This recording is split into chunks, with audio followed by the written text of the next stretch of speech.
y aeroportuarios. Carlos, ¿cómo estás? Un gusto saludarte. ¿Qué tal? Muy buenas noches, un gusto también poderlo saludar. Oye, ¿cómo dimensionar este cambio de 5 días, de 5 noches, vale el término, reparar la pista del aeropuerto, a llevarla, a extenderlo hasta diciembre? Y se habla de un reencarpetamiento total, me imagino. Sí, yo creo que estamos hablando justamente de los programas de mantenimiento y rehabilitación que son cotidianos en cualquier aeropuerto, no solo de la Ciudad de México, sino del resto del país y del mundo. El gran tema creo que aquí a cuestionar es por qué este mantenimiento y esta rehabilitación se tiene que hacer justamente en este momento como una acción de alguna forma reactiva al evento que vimos y se reportó durante esta semana y que, como bien lo señalabas, ahora ya en la introducción tendrá que extenderse hasta de este año. El gran cuestionamiento creo que de fondo, más allá de esta rehabilitación que se tendrá de una de las dos pistas que tiene el aeropuerto de la Ciudad de México, tiene que ver con la falta de recursos presupuestales que a lo largo de estos 3 años y medio ha tenido, pues no solo el aeropuerto de la Ciudad de México, sino muchas otras de las actividades aéreas en nuestro país. Y por otro lado, cómo los ingresos del propio aeropuerto de la Ciudad de México están comprometidos, ¿no? Es decir, la tarifa de uso de aeropuerto que pagamos todos, tanto en los vuelos nacionales como en los internacionales, que en su momento estuvieron comprometidos para la emisión de deuda que requería la construcción del aeropuerto entonces de Texcoco. Es decir, no solo la cancelación del aeropuerto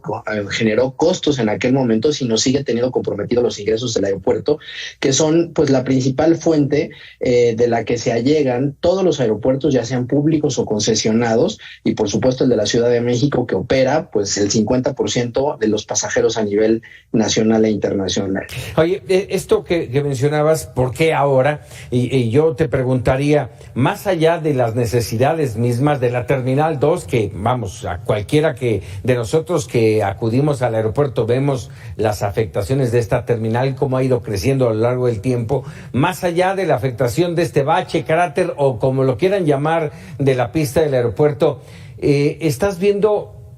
un asunto de carácter político en esto?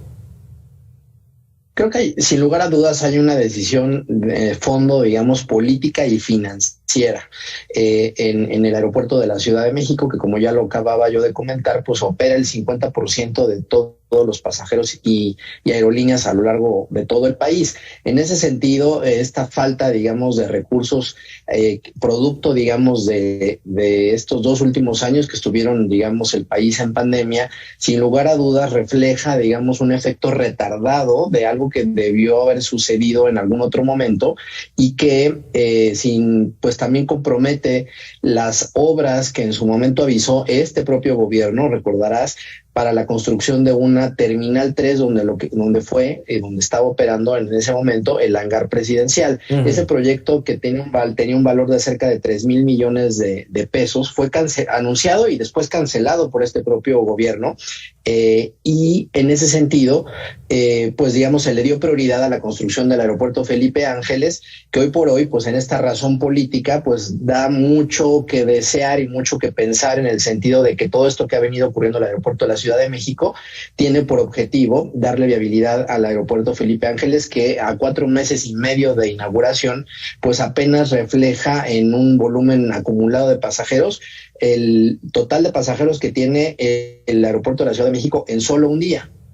Sí, además está muy lejos de poder cargar con en la época fuerte 51,000 pasajeros. Imposible en el Felipe Ángeles en este momento. La capacidad, digamos, de fondo la tiene porque es un aeropuerto que está construido en esta primera etapa para atender hasta 20 millones de pasajeros anuales, que para tener una proporción eso tiene, digamos, el nivel de magnitud que el aeropuerto de Cancún, que es el tercero más importante a nivel de toda Latinoamérica, uh-huh. Pero que hoy por hoy solo la Terminal 2, por darte, y eso creo que nos ejemplifica justamente el nivel de magnitud en caso de que tuviera que entrar a una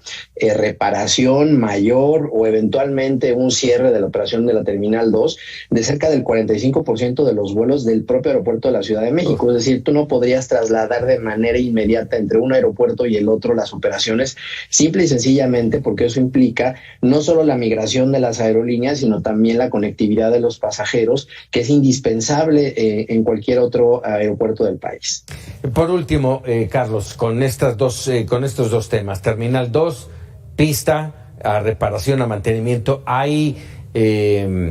causales? ¿Es una realidad lo que se está diciendo o, insisto, se está motivando para llevar agua a su molino a la AIFA? Es una realidad. Creo que lo cuestionable aquí es por qué desde el momento en el que la actual administración decidió cancelar el proyecto de Texcoco e ir por la opción de un sistema metropolitano de aeropuertos en el que iban a convivir de manera conjunta tanto el aeropuerto Benito Juárez como eventualmente el aeropuerto de Santa Lucía junto con el aeropuerto de Toluca,